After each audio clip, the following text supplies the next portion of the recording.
one of the police in my hood.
All right, folks. So welcome back. It has been a week. It seems like it was just yesterday that we were talking about the same stuff. Drag, what you talking about? I'm talking about the Prats. The points refuted 1,000 times. But you know what? People don't get enough talking about this stuff. So you know what? It's funnier every single time. So you know what? I can't start anything. I shouldn't even start saying anything. So I'll give special thanks to, of course, the stick man himself, our artist, Mr. Monty, and of course, the musical maestro himself, the man of many meatballs, Christopher Mowdy. Thank you, wherever you are, shirtless, trying to imitate me. It's okay. But you know what? Let me go ahead and hand this off to Imp, because Imp got a lot to say today about this. We about to get on his favorite topic. Ain't that right, Imp? Yep, that is correct. These bullshit topics, these bullshit arguments. I'm you know what? I gotta learn how to basically stop cursing, man, so we can get more money out of our sponsors. So I'm going to try to control that, people. Yeah, I keep forgetting that, Dragon Nate. I keep forgetting that, man. So I'm just going to say these BS arguments. But you know what? Just to be fair, because I don't want us to come off, even though we're heathens, I don't want us to come off like we're just biased. We're just automatically by default some type of atheist precepts.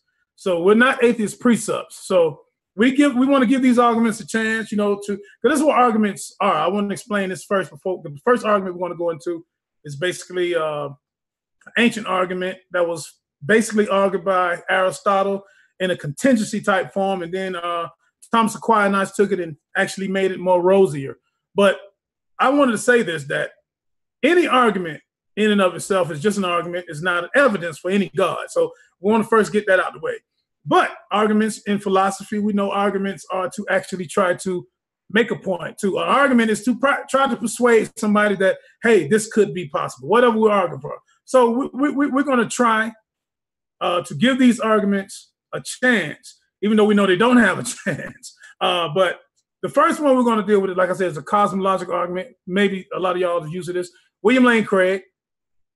And I know y'all said we mentioned Craig a lot. Well, we have to mention Craig a lot because he is basically at the forefront of Christian apology today. I mean, when you talk about guy. If you're talking about arguments, that's the guy. Yeah, that's the guy. So I mean, you don't want to disrespect him and mention people like Satin brought some cake. I mean, Bruton cake. I mean, Ray Comfort, and these people are not even on his level. So I give respect to William Lane Craig and people like John Lennox. You know what I mean? Professor John Lennox. He is a professor of mathematics. Very intelligent guy who debated Christopher Hitchens and a lot of other different people. So William Lane Craig, you're going to mostly hear us mention him because he is basically the top apologist for Christianity today, who was basically a student of Alvin Plantinga, which is another modern day super Christian apologist. But the cosmological argument fails on a lot of premises. But I want to mention his premises. Like I said, it was created based on Aristotle. And we know Aristotle, who was basically a student of Socrates and teacher of Plato. He argued about this contingency, about this universe had to come from somewhere. In other words, it was always this metaphysical question of why are we here? How did the universe begin? So these particular questions, these metaphysical questions, these philosophical questions turned into what we call a contingency. Contingency meaning that whatever is here, it is contingent upon something. So maybe it's Zeus, because we know Aristotle didn't care nothing about no Yahweh or no other Allah, none of that. So basically the argument can be used as a causality argument. It can be used basically for any God. But the cosmological argument, the premises basically go like, whatever begins to exist had a beginning, okay? Then the second premise would be, I'm just running over the premises. Second premise would be the universe began to exist. Third premise, just giving you the basic rundown. Therefore, the universe exists. Therefore, the universe has a beginning. Okay, the fourth and fifth premises, which basically became more popular through actually the Islamic Renaissance, became the cosmological argument, became known as the Kalam cosmological argument, and it added actual fourth and fifth premise, which basically saying, okay, well, since the universe began to exist, then it must have came to existence by God. Okay, now here's where the issues start with all of these ridiculous arguments. And what Aristotle and Greek philosophy called this unmovable mover, or this first cause, or what Plantinga and William Lane Craig calls the uncaused cause.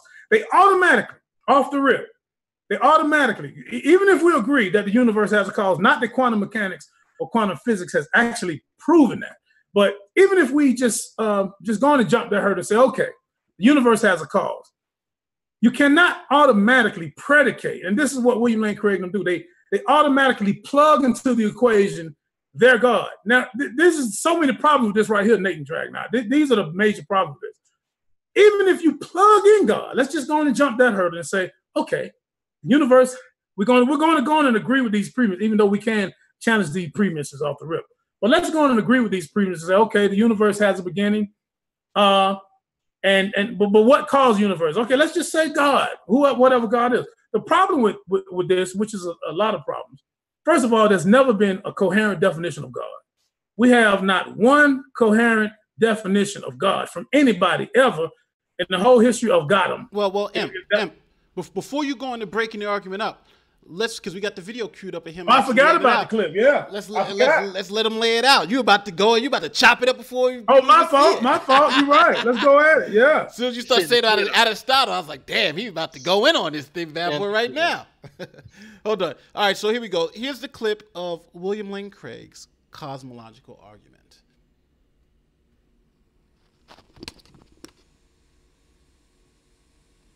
One, whatever begins to exist has a cause. Two, the universe began to exist. Three, therefore, the universe has a cause. Given the truth of the two premises, the conclusion necessarily follows. Now, what sort of cause is this? Well, from the very nature of the case, this cause must be an uncaused, changeless, timeless, and immaterial being which created the universe. It must be uncaused because we've seen there cannot be an infinite regress of causes. So we must come to an absolutely first, uncaused cause. It must be timeless and therefore changeless, at least without the universe, because it created time. Because it also created space, it must transcend space as well, and therefore be immaterial, not physical. Moreover, I would argue this cause must also plausibly be personal. For ask yourself, how else could a timeless cause give rise to a temporal effect with a beginning, like the universe? If the cause were just a mechanically operating set of necessary and sufficient conditions, then the cause could never exist without its effect. Once the sufficient conditions are given, then the effect must be given as well. For example, suppose the cause of water's freezing is the temperatures being below 0 degrees centigrade.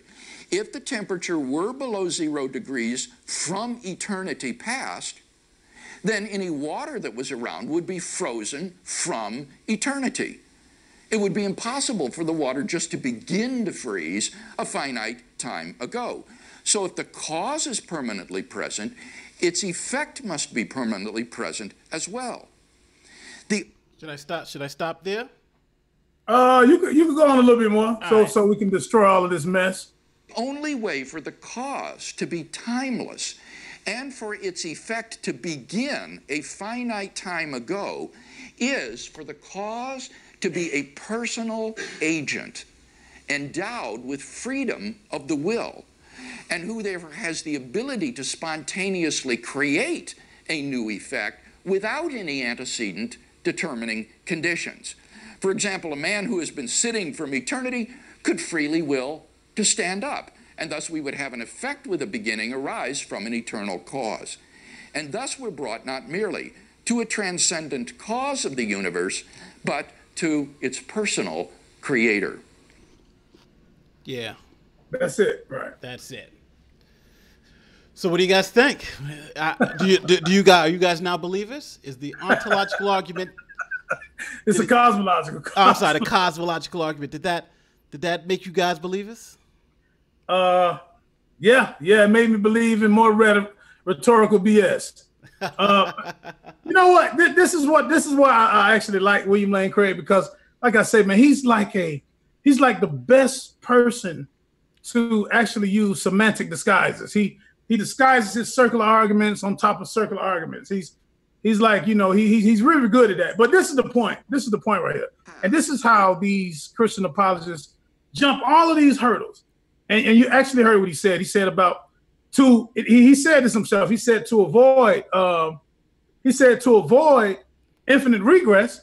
In other words, we're going to avoid infinite regress. And I totally, you know what? I'm going to stop to agree with William Lane Craig here. You're going to avoid this infinite regress. In other words, he said it has to be a first cause, right? This is basically what he's saying. But again, that is just an assertion. Like there could be an infinite regress. Okay. You know what I mean? That's true. There's only assertion, but yeah, I want to go on and give him that. I will grant that, but I'm saying I just want to be sure, because that's the point I would have jumped on. The fact that there could be an infinite regress, and saying that there can't be is itself an assertion that would have to be proven with some evidence. Right. Okay. But that's why I want to finally, pick all the briars out of this BS. Okay. The point I'm making is, he says a first cause, right? Well, this is the problem. This is the problem with that. Even if we grant him this first cause, which hasn't been proven of any first causes about any universe, we don't know that. We don't know what was here before what we understand to be the Big Bang, okay? We don't know what was here. But as far as in this 14 billion era that we are supposedly in, if we're not a brain in a vat or some shit like that, or in some type of simulation, who cares? But from what we understand, if there were a first cause, what would make them, and back to what you're saying, what would make this first cause be a conscious being? Another question, a second question to that. What would make this first cause be a conscious being made of, I don't know what it's made of, immaterial or material, that would be the specific personal deity of said religion, of the person that's arguing? Why? Because one thing about it, the Kalam cosmological argument, Kalam actually came from Muslim scholars and thinkers. So in other words, Muslim scholars can use the same argument to try to prove the logical existence of Allah, the Quran. The Christians can, you understand what I'm saying? Well, I would say this. I think this argument is not, this is a more generalized argument for God. Right. In other words, this is proving theism, not really Christianity. Now, he may want to layer it onto Christianity, but if you look at the premise one, whatever begins to exist has a cause. This is just saying theism is true. And if theism is true, you know what, Nate? I don't even think it's saying that. I think if we're going to say anything is true, I would personally say, if I was going to agree with it that it's saying anything's true, I would say deism is saying that deism is true. All right, I'd agree with that. Not necessarily theism. You understand what I'm coming at? But I would, I agree with 110%. But it all depends on how you define it, because some people put deism as a subset of theism, because deism, but it all depends. But I would say this. Even taking this argument, the first premise, whatever begins to exist has a cause.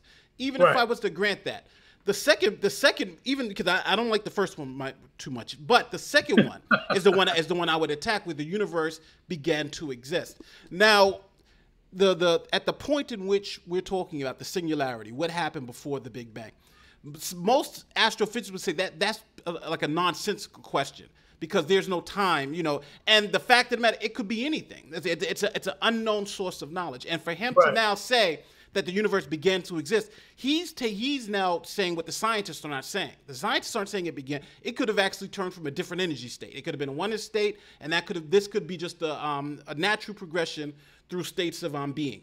And he's just saying, well, since it began to exist. So I would have an exception with premise 2, just off the basis of that, because the universe, what we are saying, what science is saying, is that at the point of the singularity, we don't know what happened before that. But at this point, this is when space-time started expanding. Beyond that, we don't know what happened. We don't know what's before the Big Bang, even if that is a meaningful question. Yeah, I think that it's interesting, because that's one of the first things I picked up on is he likes to somewhat kind of sort of defer to what astrophysicists will actually profess, like this is the case, or what we know to be the case. But then he got to go loosey-goosey with, well, it almost makes it seem like there is a realm before Planck time of existence and things being atemporal and whatnot and immaterial that does exist, but it somehow still can exist because there's still a deity that exists there. But now the things that are material, the things that are now contingent, also exist. So it's not a continuation. It's a branching off of something that did not exist technically, but now does exist. And it's really strange to me how they conceptualize a lot of this, because supposedly their deity lives in that atemporal space, but can somehow influence and impact everything here. I'm not sure how it crosses that barrier. I'm not sure how we're ever supposed to, I guess, I don't know. My head feels like it's full of fuck actually trying to think about this stuff, it being like, if I'm going to take this shit seriously. It's full of contradictions. Listen, they're saying, every scientist that talks about this always say time began at the Big Bang. And now they're telling us that they're having a temporal relation, because cause and effect is temporal. You have to have your cause before your effect. At most, I can give you a simultaneous causes and effects. But then at that point, you don't know which is the cause or which is the effect. To cause and effect, you have to have some temporal relationship. So if you do have a temporal relationship, then you can't tell me you had a causal action before time existed. Then how are you coming to that determination? Because again, if time doesn't exist, then you can't have a causal relationship, not temporally. Something happened after something before there was time to progress to that point. Well, you know what? Well, see, this is the thing. And with basically with I would have to say with Alvin Plantinga and Kurt Gödel, even before him, Gödel, they was inserting modal logic in this, right? So basically what they're saying is, well, this particular God, which we know is like we say, we jumping hoops. We're jumping hoops to make this God, their personal God, this uncaused cause. But like I said, I want to give them that because it's still so stupid. You know what I mean? I want to give them that so we can just get to the stupidity of it. I want to say, okay. I understand exactly what Nate and Dragon is saying, but I just want to give them that. I want to give them premise 2, Nate. I want to say, okay, the universe began to exist. Let's just give them that. We ain't got to go Sean Carroll on them. We don't even have to go Sean Carroll and Lawrence Krauss. We don't have to do that. Or Stephen Hawking. We don't have to do that. Let's just give them that. Let's just say, hey, man, I agree with you, Mr. Cosmologist, apologist.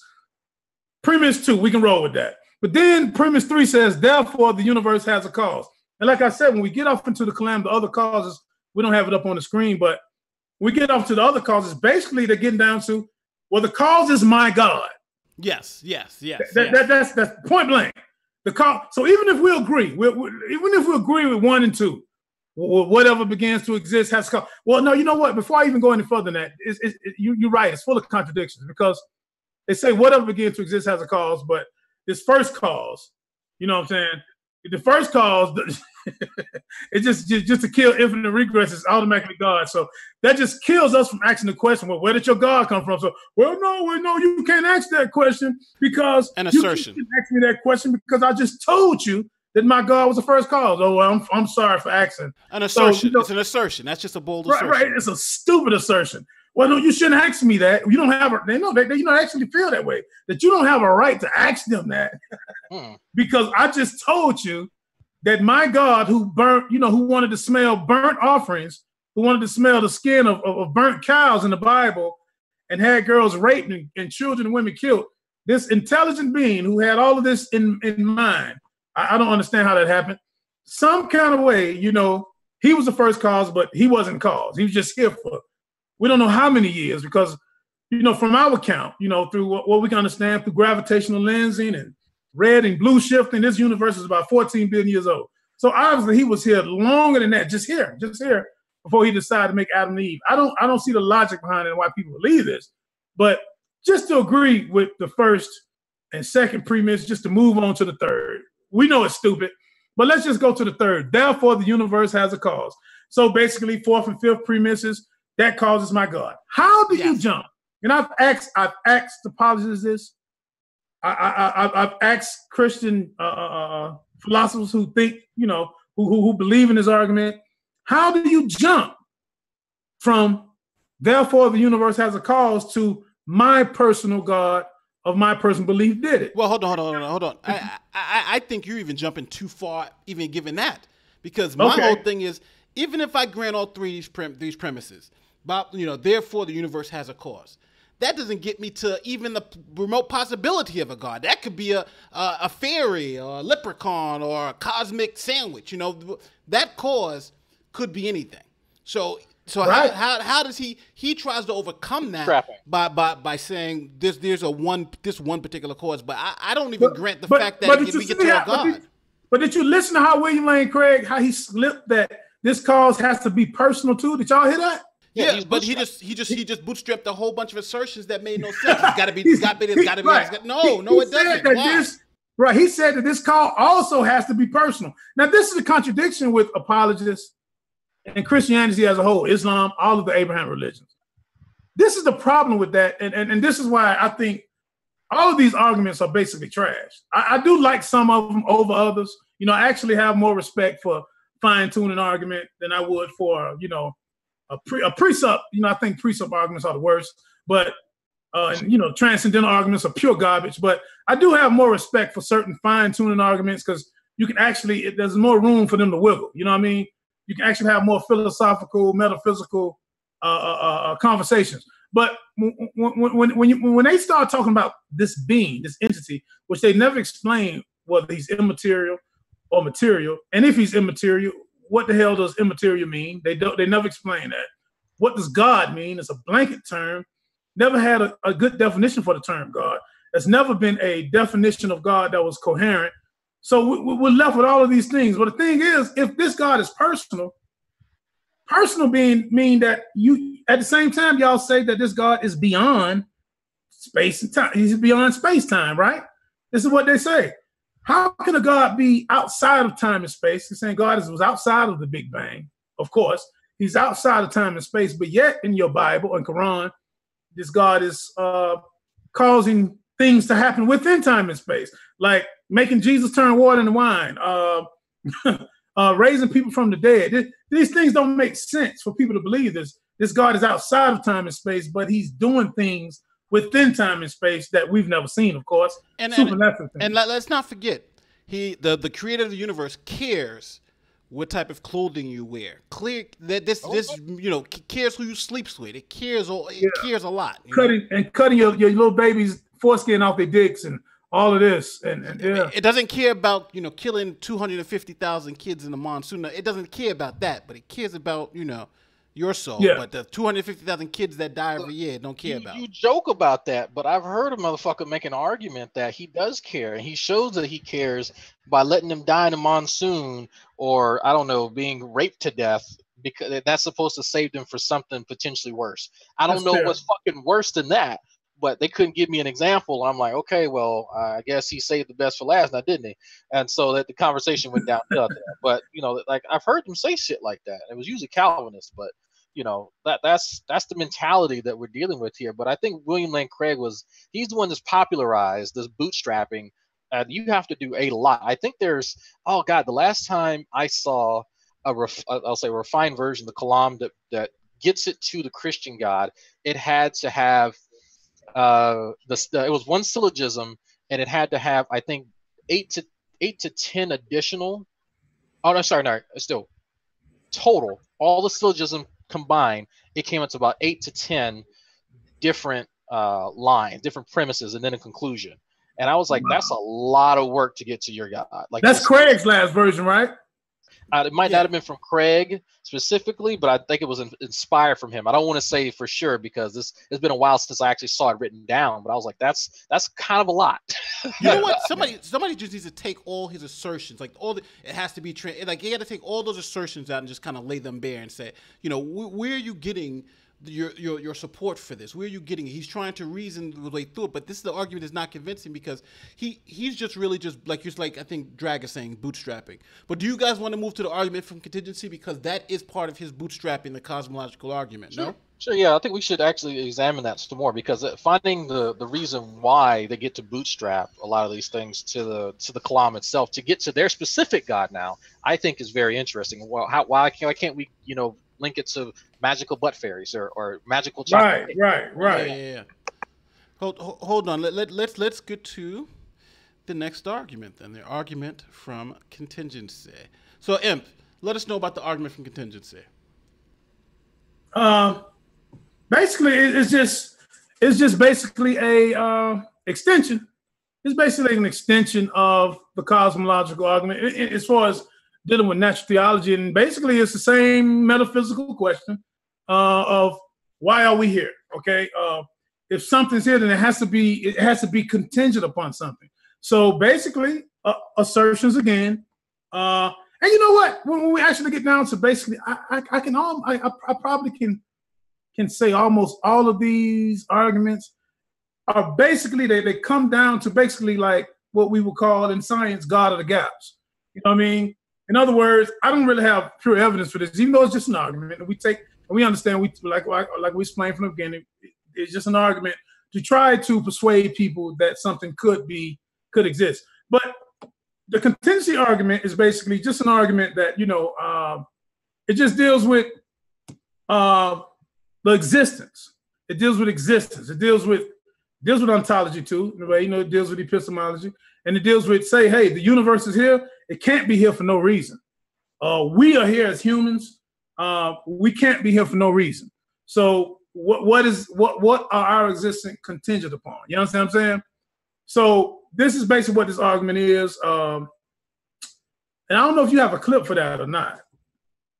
You have a clip for the oh yeah, you okay. That's right. I got the it's queued up right now. Hold on, let me hit the play button so everybody knows what we're talking about. I hope it says our existence is contingent upon pecan pie. I don't know about y'all, but I would not live. I could not exist in this realm without pecan pie. That's just me, though. Here he is, William Lane Craig, the argument from contingency. This is the deepest question of philosophy. Why is there something rather than nothing? This mystery, which according to Aristotle lay at the very root of philosophy, is one which even thoughtful naturalists cannot avoid.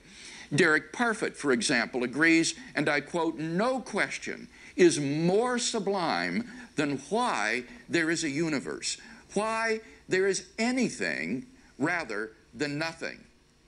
Now, experience teaches that everything that exists has an explanation of its existence, either in the necessity of its own nature or in an external cause. This principle seems quite plausible, at least more so than it's contradictory. Now, it's obvious that the universe exists.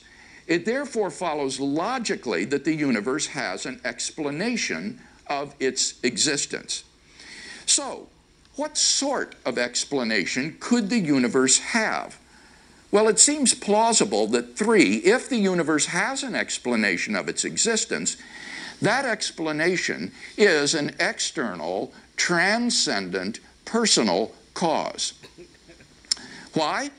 Because the cause of the universe must be greater than the universe. Think of the universe, all of space and time. So the cause of the universe must be beyond space and time. Therefore, it cannot be physical or material. Now, there are only two kinds of things that could possibly fit that description. Either an abstract object, like a number, or else an intelligent mind, that is to say, an unembodied consciousness. But abstract objects can't cause anything. The number 7, for example, has no effect upon anything.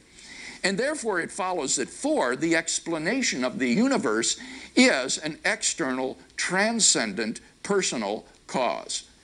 That is to say, there exists an unembodied mind which created the universe, which is what most people have traditionally meant by the word God. Boom. That is what most people traditionally meant by the word God. Okay. Y'all want to take a crack at this first? Because I got a bunch of hammers to throw at it. All right, listen. My first thing is back up on the screen now. The first thing is everything that exists has an explanation for its existence, either in the necessity of its own nature or an external cause. And he uses as his reasoning for this first premise experience. He says experience teaches us. Right. But I think the fatal flaw in this first premise is the fact that we are talking about things within the universe. So if we're talking about things within the universe, even our experiences may not mean anything when we're talking about things outside the universe that may not follow the same physical laws that we do. Exactly. The cause and effect. So the first premise falls because he is overgeneralizing things that he's observed through experience. I'll grant him experience. He's only experienced causes and effects. But that relationship depends on two things. It depends on time, which we know didn't happen before the universe, so you can't rely on that. And the second part is that just because we experience these things like this within the universe doesn't mean that these things equate to things outside the universe. Right. So premise one, I think that's the way I would do with premise one. Oh, well, I'll stick with premise one, but I want to get past premise one. Grant them some stuff, but I want to grant them some stuff so we can get to I like to get down to the stupid meatballs of this spaghetti. You know what I mean? The premise one, well, let's deal with premise one. Like you say, within this argument, it says everything that exists has an explanation of its, basically it's saying either on necessity of his own, state of his own nature, or an external cause. Well, that's not true. That's very doubtful because even everything within existence, we don't really know. We can't explain even everything that, like black holes, for example, or dark matter, dark energy. We have an idea that these things exist, but we don't understand the nature of it. So we don't know what the necessity of its nature is. And we definitely don't really have an explanation of all these things. So that's the first premise that kind of kills itself. It kind of falls on its head just on that, as far as the explanation thing. But I think premise 2 is like one of my favorites. Basically, if the universe has an explanation of its existence, that explanation is basically God. Now, see, we back to stupid. We back to the stupid. Well, hold on. We haven't gotten that for you because premise 2 is the universe exists. That's what. Oh, my fault. Okay, I jumped ahead. Okay, what's premise 2 on this one again?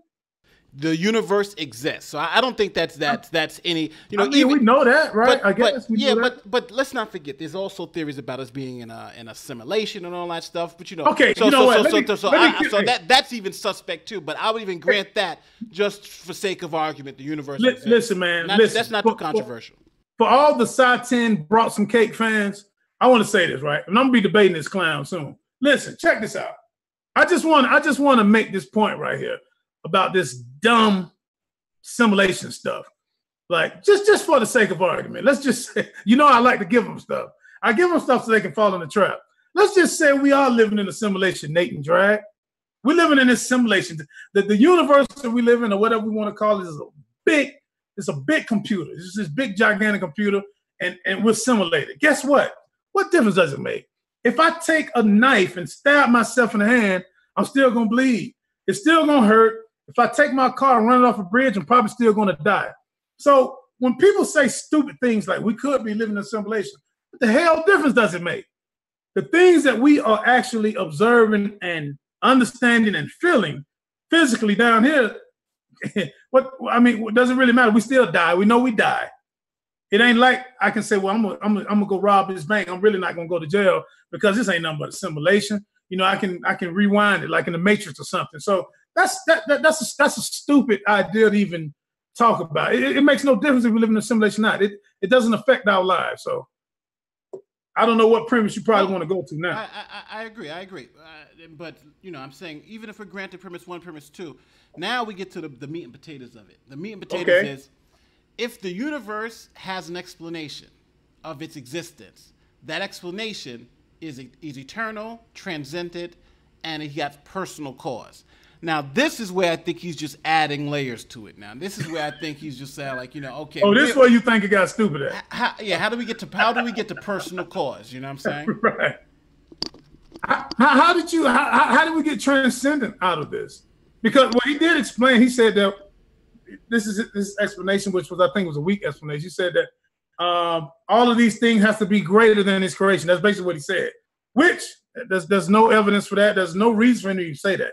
In other words, since the universe is here, then that means that it has to be something greater than the universe that created it. Why? No, even more than that, it has to explain it. It has to, if the universe has an explanation, and I like that he put, if the universe has an explanation of its existence, that explanation is an external, transcendent, personal cause. Now, I do agree with your point, but I think even even the wording of this is kind of funny because the assertion that even if we coalesce to the assertion that it must be external and it must be transcendent. Right. How do you get to personal cause? How do you get to that piece of it? Because again, it's just like I said, aside there. That's why I say this is just an extension of the circular argument of the cosmological argument. How did you make this uncaused cause? Just going back to the cosmological argument, how did you make this uncaused cause? How did you make it personal? How do we contend with that? You know what I mean? And like you say, it's jumping a bunch of guns. And it's like you plugging in your own equation, like I said before. And honestly, these arguments, man, are basically, just get down to the meat of it, Nate. These are gaps.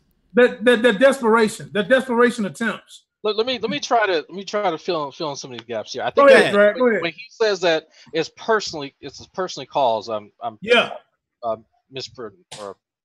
misquoting him, but I believe that is one of his notions that kind of will be the linker between fine tuning. And so because there is this universe and that things have progressed to a certain point so that, we live in a Goldilocks zone, we live on a planet with, 70% water, and so on and so forth.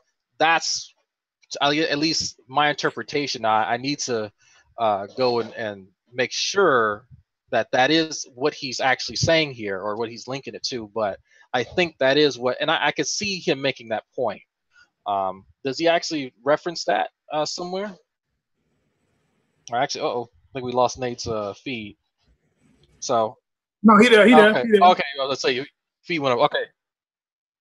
Okay, so yeah, that to me, I see that as a nice way of segueing into fine tuning because in order for things to exist the way that they are for us, they would have to be framed or designed in a particular way, right? And so the things being personally caused, well, he had to have us in mind while creating everything. So that's how they got there, not incidentally. And I think that's where you start to draw that separation between things just kind of what they like to say randomly appearing or randomly occurring versus being personalized. Well, let me ask y'all this, man, before we go any further. What do you like better? Do you think contingency is better than cosmological? I mean, they're basically the same, but what do you think he gave a better argument with the cosmological or the contingency or what, or vice versa? I know the Kalam is interesting. It is, for some weird reason, it stood the test of time. Yeah, it is interesting. I have to give it credit that people have used it for a multitude of ways. I've seen, several. We had a guy in the community who loves the Kalam. He even renamed himself after the Kalam because he loved it so much. He eventually abandoned it because he had revised it 50,000 fucking times. But that showed me over years he could not actually stick to, just parroting William Lane Craig. He had to go in, and he did his due diligence. So he advanced on William Lane Craig's argument. Yeah, I mean, he studied a few other folks. He went back to the classic Kalam and tried to work. There was a period of time when he went back, basic Kalam, and he did acknowledge it does get you sort of to deism, but then, trying to bootstrap as few premises as he could to get to the Christian God. That's where he ran into trouble, because every time he started bootstrapping, people would just kick him in the ass. And so that was an interesting, I guess, practice for people to try and say, okay, well, let's brush up on our philosophy. Let's actually study this and see, is this, is the syllogism valid? Okay, yeah, sure, but is it sound? Or vice versa. Yes. And I think it was a fun practice while he was around. Well, hold on. Let's do this. Go ahead. No, I was going to say, let's move on to whose Emperor's going to be debating soon, side 10. But go ahead, Emp. Last words on this. Well, I just wanted to say this, and Drag just basically just touched on it, about brushing up on your philosophy. I think, a lot of atheists and agnostics, anti-theists, what they want to call it, they have a problem with philosophy. I think philosophy is wonderful. I love it. I always loved it since college. I think actually more atheists, I think we should push ourselves to learn these philosophical arguments, no matter what we think about them. We can easily say, oh, these arguments are garbage. William Lane Craig is garbage. Or Satan brought some cake, it's garbage. Or whatever we want to say. But I think we should actually learn these arguments, and actually learn how to refute them. You know what I mean? Respectfully, even though we have fun with it, we know it's garbage, but I mean, we should actually learn these arguments. So when we run into them, we already know where it's coming from. We already know the questions to ask, how to shut it down. You understand where I'm coming from? So we can go ahead. We can move on. Y'all like? No, I agree with what you're saying. That just makes sense. Let's go to the last arguments for tonight. And this is side 10, Bruggen Kid. Now, Side's been back in the community. I see him rolling around, because I remember back in the day, he used to, just do his whole thing with the Bible-thumping wingnut, then he disappeared for a while. Have y'all been seeing him around too? I heard that he appeared on a few shows, and that he actually ran into Gus Belanger, which I was extremely surprised to hear that. Because I know Gus wanted to, how can I say, give him a tongue lashing in a particular variety. So that I found that to be very interesting. But that tells me that, I guess he's slumming it here with us because people no longer take his argument seriously, when it's not even an argument. It's not even an argument. But you know what, though? Let's not even introduce the argument. Let's let him lay the argument out, because I think what Drag said hits the point. It is not an argument at all. Exactly. So here it is. All arguments, all assertions, no argument. Here we go. Why is it reasonable to believe that God exists? Quite simply, because it's true that he exists. Here's my argument. Premise 1. It's reasonable to believe that which is true. Premise 2. It's true that God exists. Conclusion. Therefore, it's reasonable to believe that God exists. I say it's true that God exists. Therefore, it is true that God exists. My argument is sound and the debate is over. How do I know it's real? The same way all of you do. Revelation from the God that all of you know exists. Is it reasonable to believe that God exists? Yes. Yes, it is. Why? Because it's true that God exists. And denial of that claim reduces one's worldview to absurdity. You can't know anything to be true unless you start with God. Everyone here knows that God exists. Why don't I present evidence? Why don't I present evidence? Where do you hear evidence out in the world? In the court of law. Who do you present evidence to in court? The judge. When you come up to me and say you don't believe in God, and I present you with evidence, I'm saying that you're the judge. You're not the judge. God is the judge. All of you know that he exists. Everyone here knows that God exists, and that's what I'm going to keep telling you. To avoid the God that all of you know exists, sure, you can laugh if you want, but it's absurd. It's absurd. What my question presupposes is irrelevant to whether or not you're willing to answer and give the explanation that no presuppositionalist has ever done, which is, how is it possible for God to reveal things to you in such a way that you can be certain? Because he's God. God can do that. Oh, okay. You've said that you believe that we all already know God exists. That's right. And you're convinced that this is true. It's not whether I'm convinced or not. It is true. Okay, and it's absolutely impossible for you to be wrong about that. About that, yes. Okay. Why would he leave the most important message prone to mistakes from poor apologists, scribal errors, and the limitations of reason, rather than directly revealing that to everyone? For a reason which is perfectly sufficient for God. Okay. So you believe that God reveals to all of us in ways that we can all be certain? Everyone is certain. Not can be certain, is certain. What does it require to doubt the existence of God? It requires God to doubt the existence of God, because you can't make sense of any of those without Him. That is the Side 10 Bruggencate argument for God. You know God exists because God exists. This guy is hey man, this guy has to be the worst ever, man. This is who you're debating, man? What type of debate? He's gonna tell you, guess what? God exists. I'm doing it for fun, man. You know I'm doing it for fun, man. Okay, you were fucking me about messing with G-Man. No, this dude here, but but I want to read something real quick. This is Psy Man. So I wanted to read something because he said that his argument was valid, right? That's what he was. Yes. So let me read something because I do get these confused. An argument form is valid if and only if, whenever the premises are all true, then the conclusion is true. An argument is valid if the argument form is valid. It's form. Right. For a sound argument, an argument is sound if and only if it is valid and all of its premises are true. Because you can make a valid argument that's legit, but you can make a valid argument about butt pixies, but butt pixies don't exist. Right. So I think that's very important. You can rest you can rest your argument on it being valid all day long. Anyone can make that. A 3-year-old or a 6-year-old can make a valid argument. Making one that's sound, I think, is a little bit harder.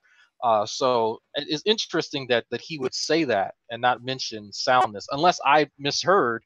I found that to be an interesting remark by him towards Dillahunty. Did y'all see the crowd laughing at this clown? Yeah, well, he got this is the funny thing about Cy, and I can't wait to get him. I can't wait to actually talk to him. I'm gonna try my best not to laugh a lot, but this guy just told Matt Dillahunty. He said, all of you believe in God. Atheists, he said, y'all just suppressing it. Now, this is the funny thing about that. He actually knows the mind. Only way he could do this, I guess he has to be omniscient himself. He knows what everybody's thinking. All of us, he say, everybody believes in God because they just do. He said Christians are the ones that just, they act on it, and atheists and other people, unbelievers or non-believers, they just suppress it. Now, I don't know what else you could call someone as ignorant as that, man. But I mean, I look at precept arguments, like transcendental argument. They're the worst arguments, but at the same time, they're still being used by a few people. They're not as popular as I told Nate. I said, let's put this on too, because people like Satan Bruggencate brought some cake. He's trying to pop back up on the scene. So let's just shut his little stupid arguments down. Let's talk about it before he might hurt somebody on YouTube with it.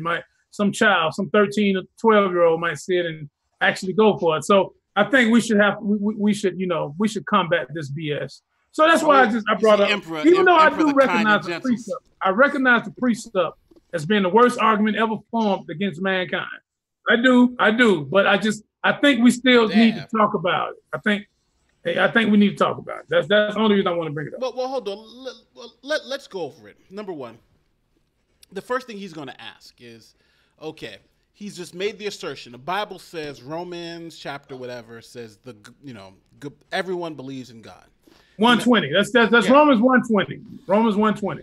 And now, if you ask him to validate why that's true, okay, how do you know that's true? How do you know that's true? He don't know.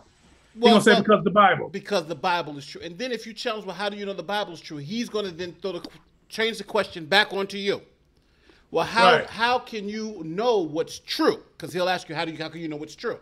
So, Emperor, you asked me, how do I know the Bible's true? So I'm going to ask you, how can you know truth? Because if I ask you, how can you know truth? Or he'll ask you to define truth. Define truth for me. Because because most people can't really define truth or really, so I'm going to throw Saitan's question at you. I would either agree. Define truth or how do you know what's true? whatever he say truth is, whatever his definition is, and usually he agrees with what the definition that Matt did. And if you looked at this whole debate, you know, Matt, he asked Matt what was truth, and Matt said truth is something that purports with reality. Okay, that's a basic definition. We don't have an absolute definition on truth. But Matt said, and then basically Cy agreed with that. He said truth is something, and you know, Cy was going back and forth with this guy named PJ in Non-Sequitur show the other day. Mm-hmm. And instead of the guy just answering the question and letting Cy go on and hang himself, he kept trying to go back and forth with Cy, who was a pre-sub. You don't do that with a pre-sub. Kept trying to go back and forth with this semantics gymnastic BS. Instead of just saying, okay, yeah, I agree. Whatever you think truth is, cool. You define it, and whatever definition you use, we'll ride with that. Yeah. We'll ride as long as it's something within reason. Right. But this is what the pre-subs say. Even before Cy, you know, even people like George Mandel and pre-subs that was before Cy. Michael Lynn and all of these clowns that Cy kind of done took the mantle from. They say that there's no way that the disbeliever or the atheist can use logic, because they believe that God is the reason that mathematics, science, and logic is here. So this is what they try to twist you up. Even if you go on Cy 10's page, you have this questionnaire for you to ask him. Just do it for fun. If you ain't got nothing else to do, just go on the page. If these questionnaires that however you answer it, yes or no, it'll send you to somewhere. If you answer this or if you answer that, it's really a fun little quiz to do on this little stupid little website. No, I've done it. It's pretty fun. It is fun. Oh, okay. You know what I'm talking about.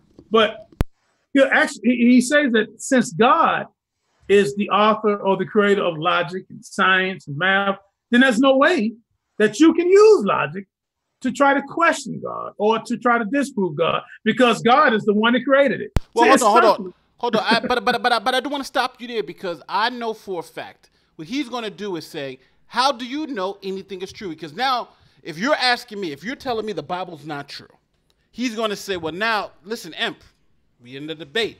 You telling me the Bible's not true. So tell me, how do you know anything is true? If you're talking about the Bible, and I want to know if you don't know anything is true.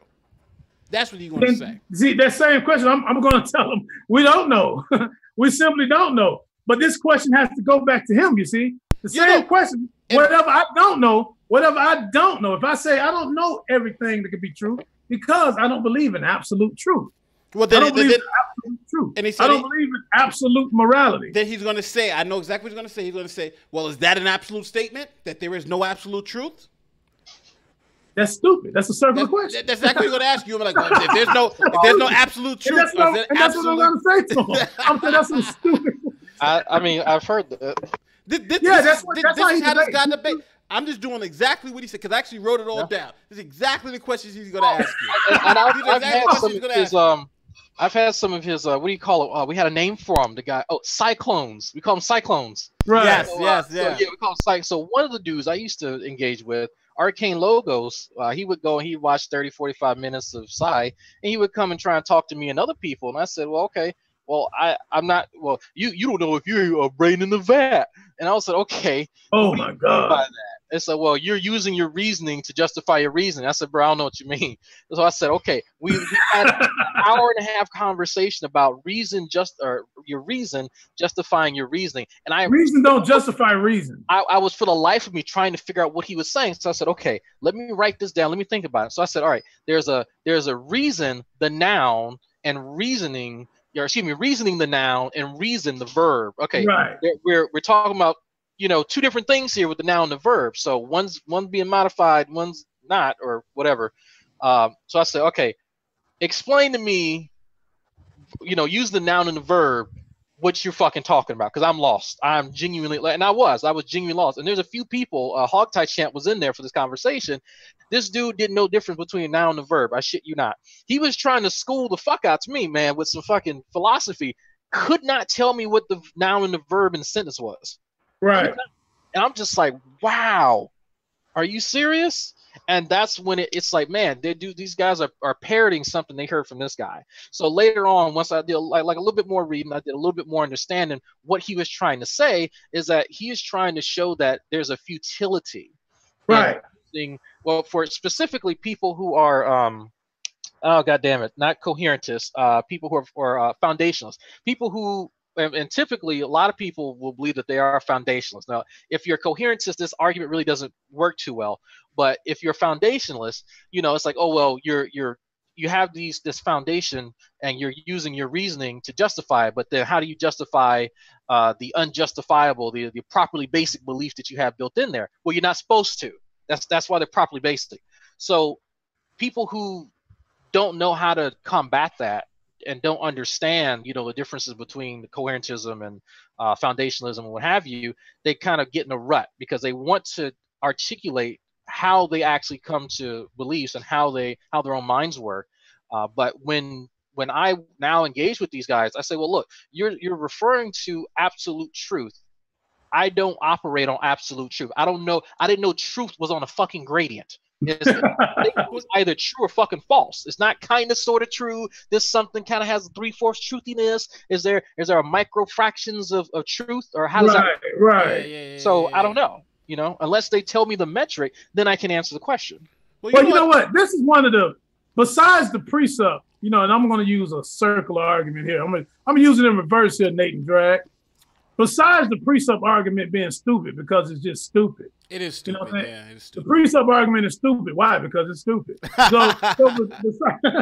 Because it's stupid. But besides the precept argument being stupid, no precept, even the ones before Sci-10 brought some case, none of them ever has shown why that particular personal deity of the Bible was a precondition, right?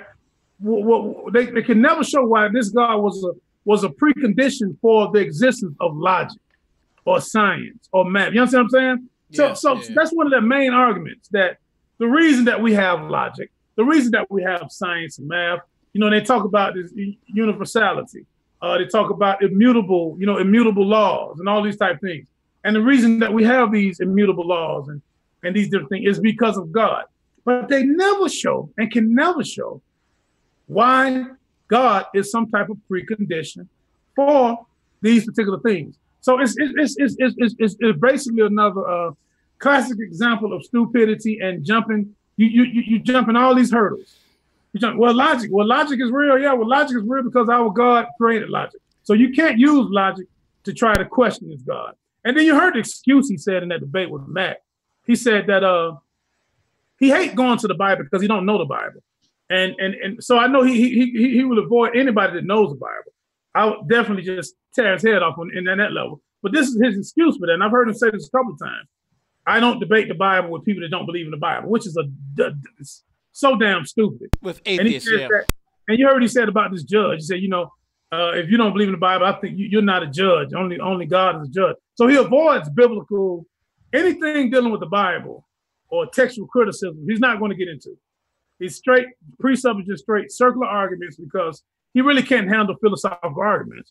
So he basically has to go down with dumbass arguments like this. So, but Imp, I do want to ask you though, because the question is going to be put to you. It's going to say, hey, listen, and this is going to be the conclusion of the whole argument.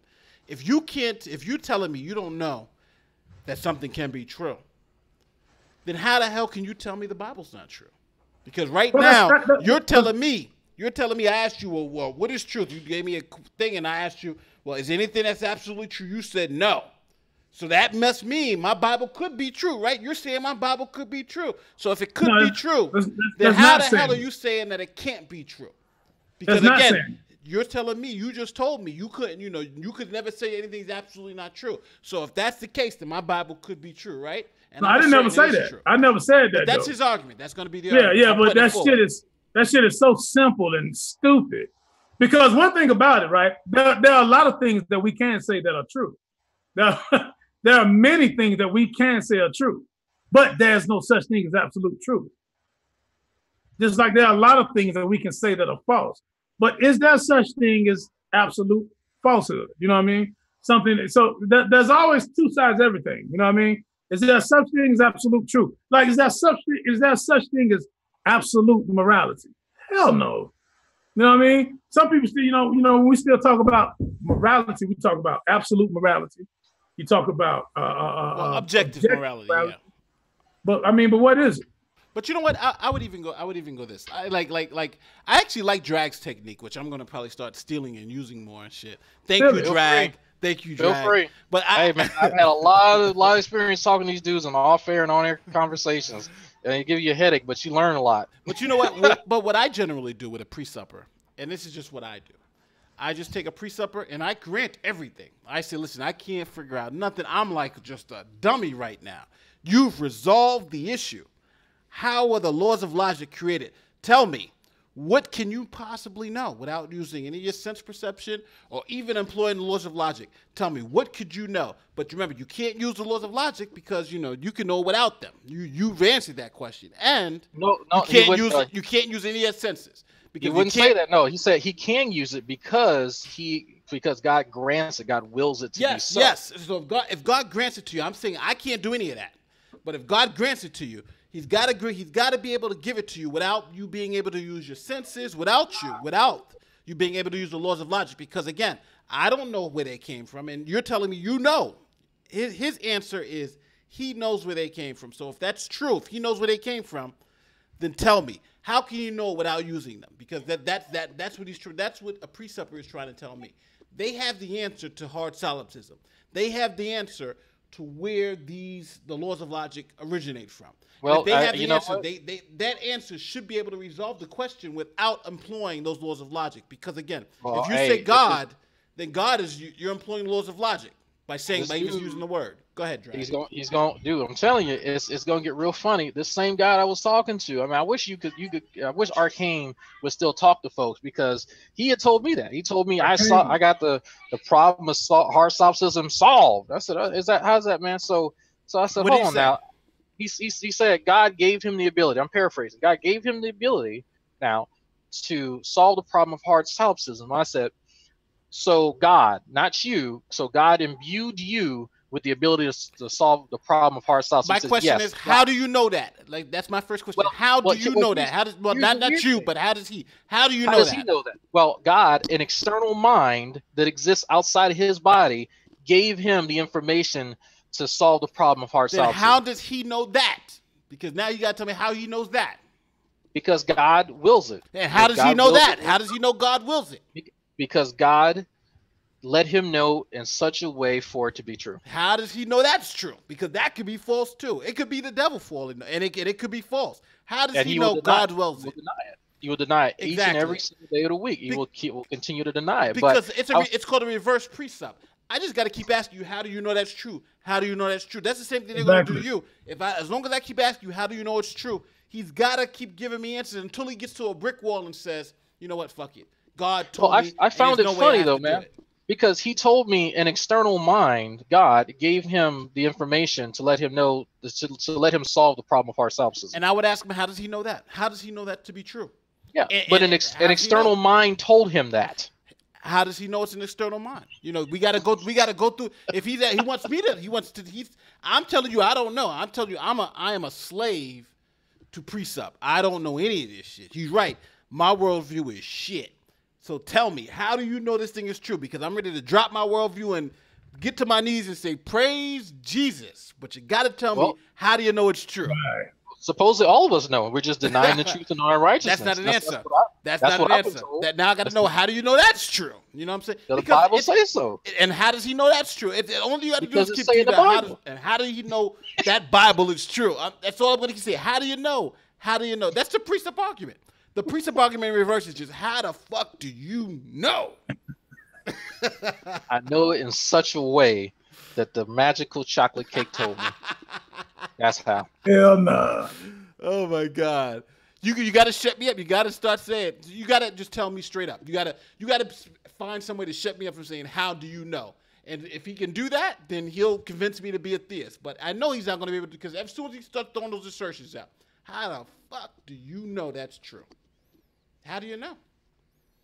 If you're asking me how I know it's true, if I gotta tell you how I know that the laws of logic are true, then you gotta tell me every point below that. How do you know that shit is true?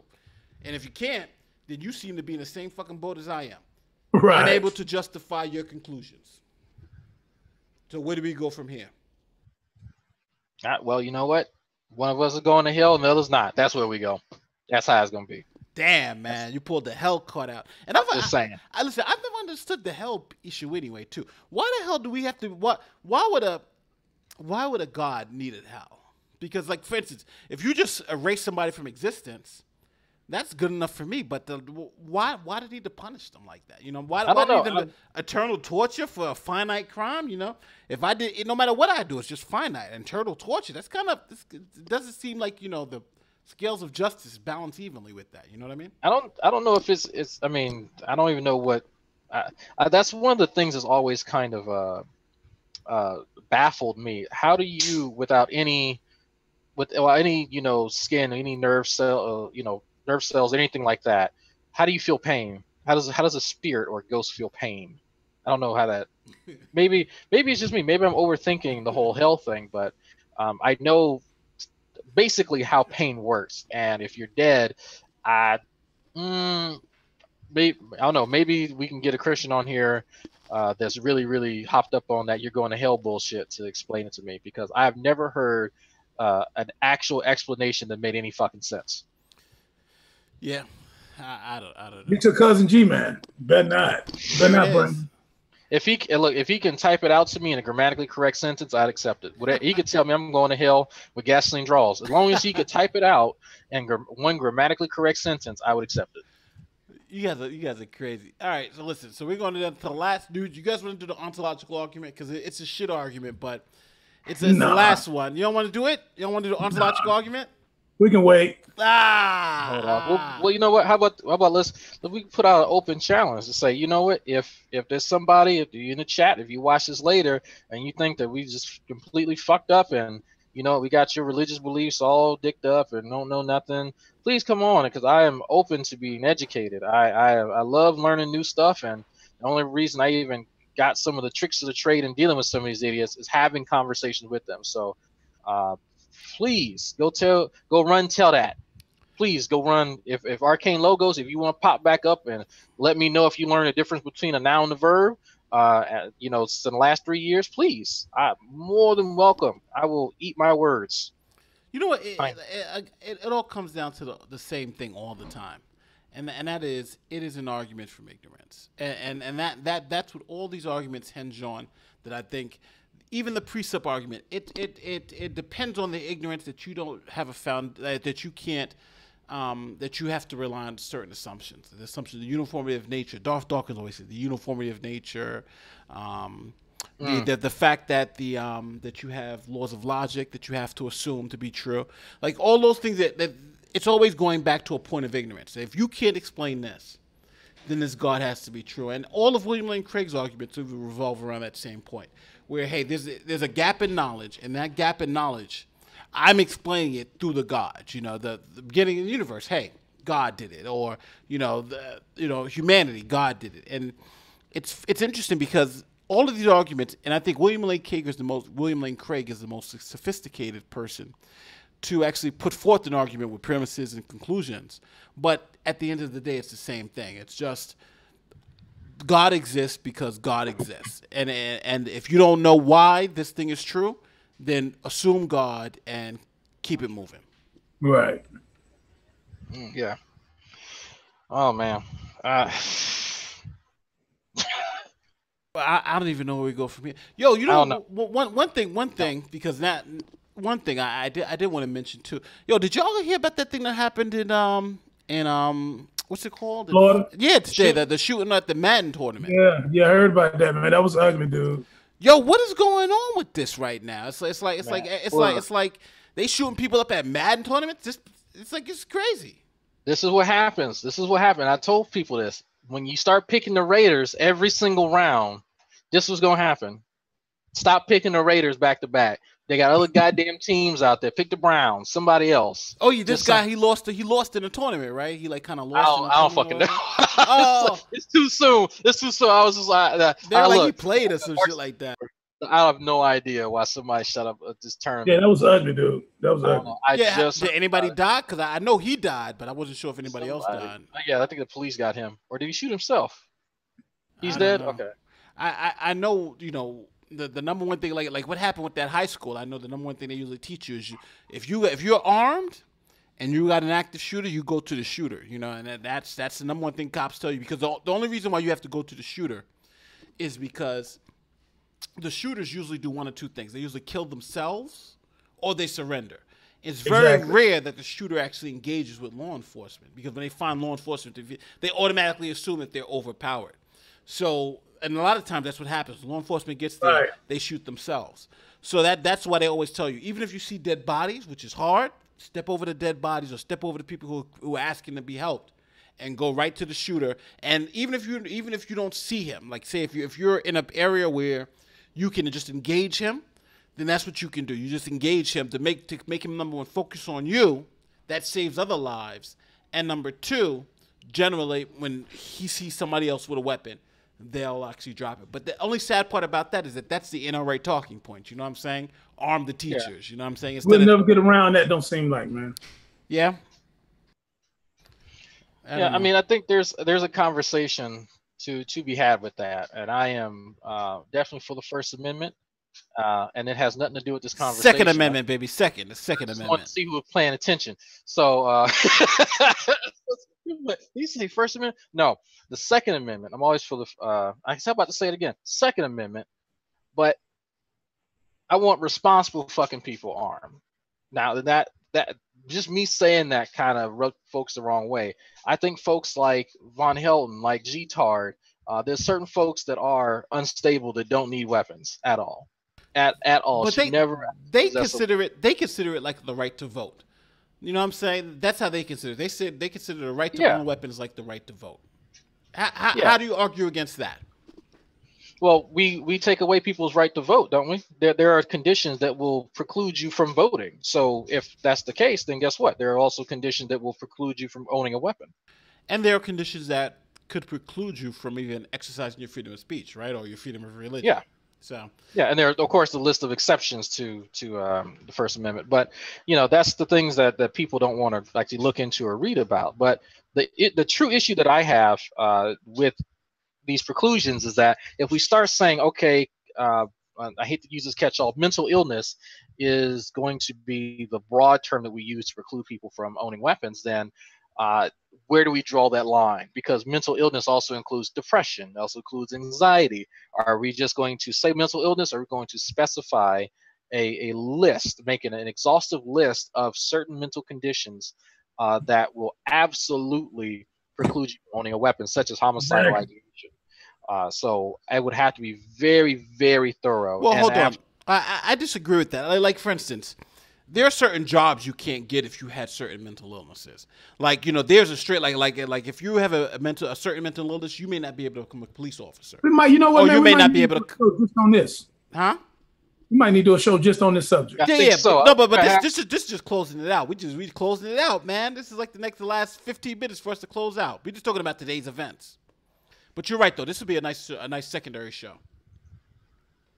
Yeah. But I would say this. I would say even now, there are people out there who can't get certain jobs because of certain mental illnesses. So I think there is a line out there already. But now, is that line too liberal or is it too conservative? Is that line too far or is it too right? Because I do agree. I think there's some people out there who shouldn't have weapons. If you're trying to kill yourself or harm others, I think that's the general theme of you shouldn't have a weapon. But should that line be drawn back a little bit? Because a lot of these mass shooters, they never killed anybody, but the first person they killed was the 50 or 60 people they shot up. You know what I mean? Yeah, I think having a really stringent review process may make me feel a bit better, but then then who becomes the arbiter of that, whether or not someone should be able to own that weapon, and then what weapons in particular, because it's like, well, if you can own a 9mm, should you be able to own my deuce? Should you be able to own AR, like I consider AR-15, that's just a household weapon. I mean, here in Texas it is, but it's it brings up a lot of good questions. But for me, it's more of a responsibility thing. If you are given a right, then it is an implied task that you are responsible with that right. But then that brings in more questions of, well, what defines that responsibility? How am I going to define a responsible gun owner? not having too many guns. That's how we would define a pet owner, not having too many pets and caring for the ones that you have now. You know, does that even apply here? You know, so yeah, I think we could do an episode on that, and maybe get some guests and get some rotating folks in here. Exactly. Second Amendment people. 5 or 10 minutes. Yeah, just a whole Second Amendment to see what people think, because I am very interested, and some of you have heard my views on I can't say it again, the Second Amendment, but. No, I say first. I'm thinking about First Amendment for a particular reason. Every time that there's something that happens, just like with the Alex Jones thing, people mention the First Amendment, and it pisses me off because they haven't read it. Yo, matter of fact, with that, good thing you reminded me, that Alex Jones thing that you just said. It's funny because something that just occurred. Now get this, there was a case in Virginia. I talked about this before, but there's a case in Virginia in which a woman, she was a mayor of a town in Virginia. And she had a Facebook page, like she called it my official Facebook page for, you know, and then you see her, like, you know, handing out candy, you know, to children, and, you know, mayor does this and mayor does that. Like it was the town's mayor's official Facebook page. So one of the citizens of the town started trolling her, like, oh, bitch, you not over here. Oh, you know, I'm here and I don't see you. You know, you just fucked up, blah, blah, blah, blah. So she blocked them. She blocked this guy from her constituency. She blocked him. She said, no, I don't want you saying nothing on my Facebook page. So guess what he did? He takes her to court. And the court said, because her Facebook page was the official government Facebook page of that town, that by blocking him, she violated his First Amendment rights. Because it didn't matter. It was the median. Even though Facebook is a different median, it would be the same as her going to his house and taking like all his pencils or whatever. So now government officials can't block anyone from their Facebook pages. But Trump now, somebody had used that case now for Trump, because there's a group of people who call blocked by Trump, who President Trump has blocked on Twitter. So they took that case and went to another court and said, well, Trump has blocked us. So based on this case, he can't block us. And the district court agreed. And now Trump has appealed that decision, because the court has said that by him blocking these people, and since his Twitter page is presidential pronouncements, that he is violating their free speech as a government official, and he must unblock them. So now they've appealed that. So what do you think? Do you think Trump and this mayor, do you think they should have the ability to block people from their page, or is that a violation of free speech? No, I mean, that since she said it is the official page of the government for where she lives, then she loses that right. If it's her personal page, she can do whatever the fuck she wants, but. Right. You know, you can't have all the benefits of being official without, you know, following all the rules and regulations and protocols. So that's right. You know. So you agree? So you, because I at first when I saw it, I didn't agree that even though it's an official page, I didn't agree that you couldn't block anybody. I was like, oh, you should be able to block. It was interesting because the court made the distinction. If Facebook was to block the person, it would be fine. But the fact that she's doing it is the violation. So I don't know. I think it's interesting because she's acting as a government official. I mean, yeah, she's acting. Because Facebook, it's just like suing somebody. That's like suing some. You can sue somebody in an individual capacity, or you can sue them in an official. These are different capacities. So yeah, it makes sense. Yeah, it makes sense. Well, we'll see. We'll see how it goes with the Trump thing. And the last thing we're gonna go through is we got like another 4 or 5 minutes, but I wanted to bring up the Trump Cohen thing. So do you think this is enough to end the Trump presidency? I don't think so. No? You don't think this is enough? No, come on. The dude slept with fucking. It's already out there. He's been fucking around with his wife on at least two different occasions. Got these women have been paid off. Like it's not. We're far beyond, you know, what a regular ass person would take for them to get, you know, ousted on any other job. You know, he's literally going to have a prostitute strangle her while they're both sniffing coke off the corpse of fucking John McCain, and, you know, with 50,000 cameras around, maybe then that would, because there's such a high bar of ridiculousness for him because of who he is already. It's like, well, we already know that, you know, he is a non-traditional politician that does what he says what he wants, and that's part of the appeal, you know, from what I've been told of a lot of people. You know, he's just going to be himself, and to some degree I can respect that. But had it been presidents of past, there would have been a lot more scrutiny in the first hint, the first inkling specifically something. Yeah, they would have had Obama in chains. Oh, they would have hung his ass. Straight up hung him. Yeah, you know, death penalty for that motherfucking. I fully believe it, but because Trump is who he is, he is given a lot of breadth, as far as what he can do. And unless Cohen has something really damning, incredibly damning, and just blatantly illegal that you can't Well, hold on. Well, how more illegal can you get it? He's saying this guy ordered me to break the law, and I did it on his instruction. That's the mob. That's how they get the mob. It was that campaign fraud, though, right? Yeah, it was campaign violation. It was campaign fraud. Okay, so he misused funds from a campaign that he was a part of. It was a felony. Yeah, it was a felony. Got 3 years in prison. And look, I acknowledge that. I fully acknowledge and he said, that guy told me. My boss told me. And on top of that, they got the guy to corroborate that. They got the guy from the National Enquirer. They gave him immunity because he corroborated what Cohen said. Yeah, no, I fully agree that it happened. But this is, I get, if you actually, because I spent some time actually looking at what Trump supporters say, and when people bring these things to them, they brush it off.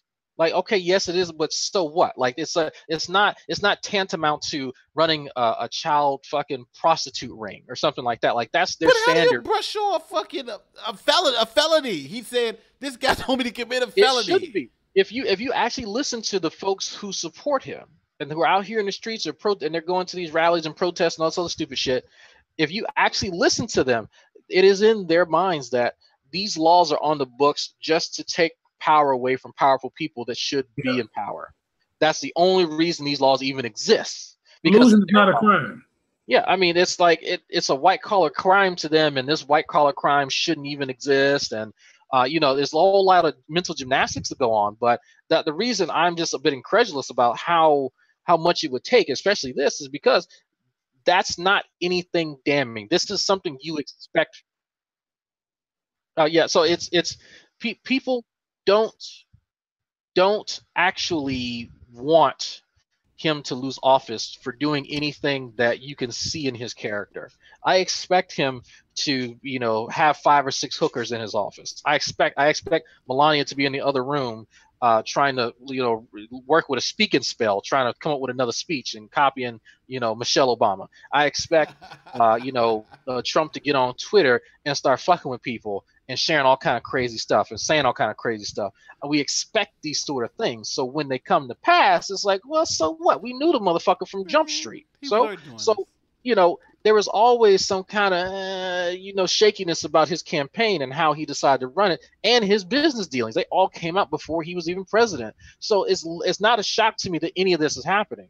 Now, if he was caught, and I mean, it is shown through electronic correspondence, through whatever telephone calls, where he is literally giving away some damn secret codes to Vladimir Putin, then that, like, it would have to be, people would have to see it on CNN, MSNBC, Fox News, for fucking Reuters, whatever you say, that fucking place, Daily Mail, whatever, all these news, it would have to be shown, like there's actual video proof. And then people would kind of go, because the dude doesn't give a shit about anybody but his fucking self. He don't give a shit about veterans, even though, and I'll fully acknowledge, yes, he did do the GI Bill for everything. I'm going to do a little bit more research in that because I think I know where that actually came from. And I don't think it was actually his idea. But he was defrauding veterans before he got in the fucking office. Trump University, point in fucking case. So I don't like him for personal reasons and because I don't care for his politics at all.